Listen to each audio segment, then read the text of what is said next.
optimistic. Always build into the future. Don't build from the present to the back, to the past. So you will be surprised, because I remember there was a time when the first rice mill was donated to the Gambia. It was installed and closed for 7 years because they thought that it was, well, it's a gift, so we should take it and install it.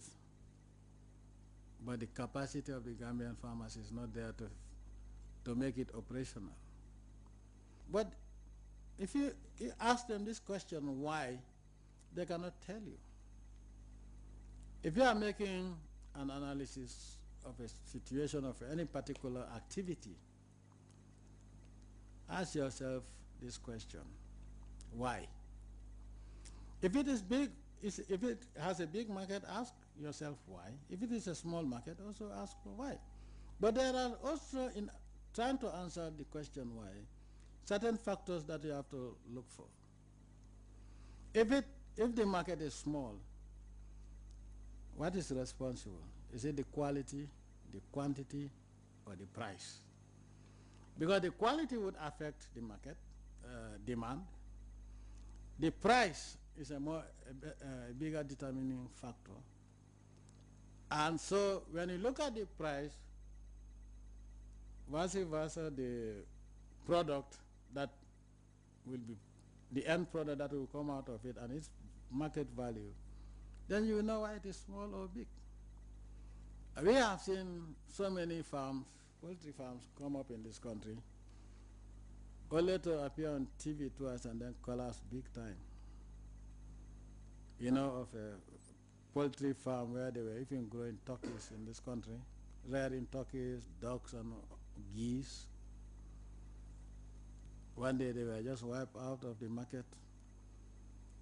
We have seen people struggle in this country. And the most spectacular fall was that of the raw chicken, which is the most ultra-modern poultry farm in this country. In fact, coincidentally, when we went to inaugurate, I asked the guy whether he thought of a feed mill. He said, well, he thought he could import it. He was advised. I told him that you step on the wrong foot. You started with the wrong step. And I think if you really want to survive, since you made this huge investment, you should think of even a feed mill that is enough for to satisfy your demand. Unfortunately, he didn't have time to do that. Maybe he didn't even have the wherewithal to do that. But now that this feed mill is here, let us make use of it.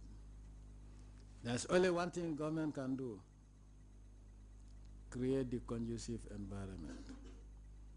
For people who think that bending and producing corn is very tedious, or producing granules is tedious, I think poultry farming is one of the easiest, and it's also very interesting and very amusing farming, agricultural activities. So let us make use of this facility. But as I said, I will prove you wrong. In fact, even as from tomorrow, I can tell you that you may not be able to satisfy the local demand, more so the demand in the ECOWAS market. This investment is a right investment. I think most of the African countries, especially this part of the world, have their poultry products supplemented by imports from Brazil. So with this, I think we will go a long way in eating what we produce and producing what we're going to eat, so that some of the health problems that we have in this country that are very strange, we will be able to know the source of these ailments. Once again, I want to thank you as I said, this is one project that really from start to finish, it amazed everybody. Most of the time some people thought that you were constructing water tanks. Because I think these were the first silos in this country, as far as I know. So people thought that, some people thought that it was my farm, and what is being constructed are water tanks. And the Soviets said, no, water tanks do not look like this and whatever. But the most important thing is that you've lived up to expectation. Now is the bigger challenge. If you think putting up this structure was a challenge, the bigger challenge is meeting the demand in terms of quality, affordability, and quantity. You'll be surprised that very soon, some people sitting around the table, from laymen and women, they'll be surprised 6 months from now if they appear at your factory and say, we are buying this type of feed or this other type of feed. Because with regards to tilapia, they are the most resilient and versatile fish in the world. The tilapia can survive anywhere as long as there is water, and can survive on anything other than something that is toxic, and it fetches a good price. So for fullers who have never seen fish and are not used to eating fish, that's why fullers don't eat fish at night. I think with this project, everybody would know fish, and the protein deficiency, which is a major problem in some part of this country, would be history. Once again, this is a giant step towards self-sufficiency.